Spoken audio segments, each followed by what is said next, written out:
या बातमीचे प्रस्तुतकर्ता आहे आंबे क्लिनिकल लॅबोरेटरी। वरुड शहरात अत्याधुनिक मशीनने सुसज्ज लॅब म्हणजेच आंबे क्लिनिकल लॅब। यांचा पत्ता आहे महात्मा फुले नगर, बंदे हॉस्पिटल समोर, वरुड। आपल्यासोबत वर्धा मतदारसंघाचे खासदार अमरजी काळे सर आहेत। सर, संत्रनगरीमध्ये आपण आले आहेत, विविध कार्यक्रमासंदर्भात आपण भेटी देत असतात। मतदारसंघामध्ये सुद्धा आपला एक दौरा राहत असतो। सर, आज काही शेतकरी बांधव आपल्याला भेटायला आले, महेंद्री अभयारण्यासंदर्भात काय चर्चा झाली सर?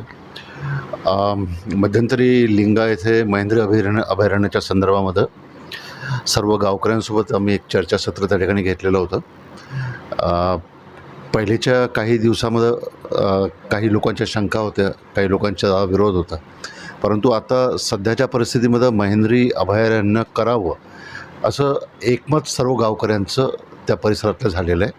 आणि त्याच अनुषंगाने आज सर्व ग्रामपंचायतीचे ठराव की तात्काळ शासनाने आता महेंद्री अभयारण्याच्या संदर्भामध्ये तातडीनं कारवाई करावी आणि या कामाला गती द्यावी, अशा संदर्भाचे प्रत्येक ग्रामपंचायतचे ठराव हे आज प्राप्त झालेले आहे। आणि या प्राप्त झालेल्या ठरावाच्या अनुषंगानं लवकरच मी राज्याचे मुख्यमंत्री आणि राज्याचे वनमंत्री यांच्यासोबत स्वतः मी पर्सनली भेटणार आहे आणि त्यांच्यासोबत बोलून तात्काळ महेंद्री अभयारण्याच्या कामाला आपण गती द्यावी आणि हा प्रकल्प पूर्णत्वास न्यावा अशी मागणी करणार आहे। कारण की सध्याच्या परिस्थितीमध्ये ज्या अडचणी शेतकऱ्यांना त्या संपूर्ण परिसरामध्ये फेस करावं लागतात आहे, रोई आहे, रानडुक्कर आहे आणि या सर्व याच्यामुळं पिकांचं जे मोठं नुकसान होतं, अशा परिस्थितीमध्ये त्या भागामध्ये शेती करणं हे शेतकऱ्यांना कुठल्याही परिस्थितीमध्ये सध्या फिजिबल नाही आहे।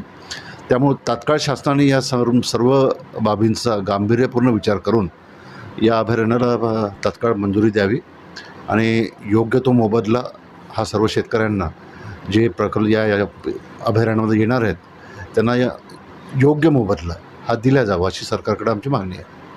सर, याच भागातील संत्रा उत्पादक शेतकऱ्यांना मोठ्या अडचणी येत आहेत, आसमानी संकट येत आहेत, तर त्या संदर्भात काय सांगू शकाल सर? या संदर्भामध्ये सरकारचं सुद्धा दुर्लक्ष आहे असं मी समजतो।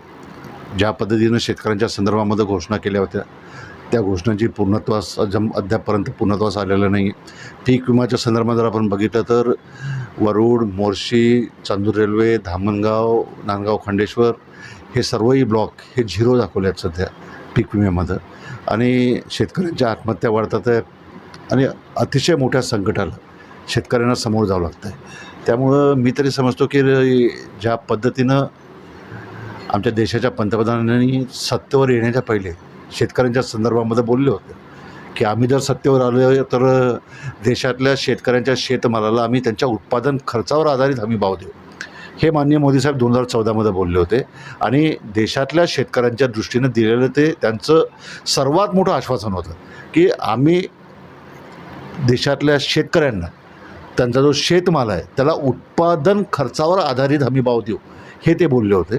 आणि तो आज हमीभाव जर दिला तर मी सांगतो की तुम्हाला PM किसानची आवश्यकता नाही, तुम्हाला कुठल्या सरकारी मदतीची आवश्यकता नाही, योग्य हमीभाव हा सरकारने दिला पाहिजे अशी अपेक्षा करतो। आज संत्र्याची सुद्धा तीच परिस्थिती आहे, काही भागामध्ये गारपीट झाली आता काही दिवसापूर्वी आणि त्यामुळे माझी इतकी अपेक्षा राहील की सरकारने दिलेले शब्द जे आहे 2014मध्ये शेतकऱ्यांचं उत्पन्न आम्ही दुप्पट करू सर्व बोलले होते, त्याचं अंमलबजावणी राज्यातल्या आणि देशातल्या भारतीय जनता पक्षाच्या सरकारनं करावी एवढी अपेक्षा आहे।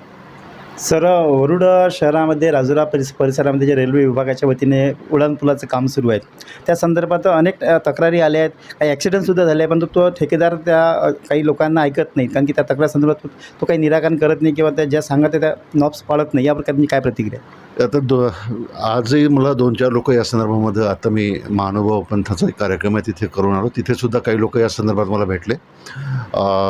येत्या शक्य झालं तर या 2-4 दिवसामध्येच मी संबंधित अधिकाऱ्यांची आणि संबंधित जो कॉन्ट्रॅक्टर आहे त्यांनासुद्धा बोलून तात्काळ याच्यामध्ये एक मीटिंग कॉल करेल आणि ॲज अर्ली ॲज पॉसिबल जितक्या लवकरात लवकर शक्य होईल तितक्या लवकर हा सर्व जो आपला प्रोजेक्ट आहे हा तात्काळ कसा पूर्ण करता येईल तो पूर्ण करण्याकरता मी स्वतः जातीनं लक्ष घालेन। सर, काही भागामध्ये काही निवडणुका झाल्या, निवडणुका लागल्या आहेत, काही अविश्वास निवडणुका होत आहेत, तर याबद्दल काय प्रतिक्रिया? त्यांचं वर्धा मतदारसंघामध्ये सुद्धा एक नोंद ताजं प्रकरण आहे, काय सांगू शकाल? नाही, मी तर म्हणतो की लोकशाही या आता देशामध्ये अस्तित्वात राहील की नाही राहील अशी परिस्थिती आज आपल्याला पाहायला भेटते। ज्या पद्धतीने विड्रॉल झाले, ज्या पद्धतीनं उमेदवारांना लक्ष्मीदर्शन करवण्यात आलं, ज्या पद्धतीनं धमकावून, जिथे धमकावून असेल तिथे धमकावून, जिथे पैशाचा उपयोग करायचा असेल ते पैशाचा उपयोग करून, ही जी परिस्थिती होती, ही परिस्थिती देशाच्या राजकारणामध्ये आणि महाराष्ट्राच्या राजकारणामध्ये आम्ही कधीच बघितली नाही. ती परिस्थिती आम्हाला पाहायला भेटते. त्यामुळं अतिशय चिंतेचा विषय आहे. आणि देशामध्ये लोकशाही अस्तित्वात राहील की नाही राहील, हाच माझ्यासमोरचा एक मोठा प्रश्न त्यानिमित्तानं आहे.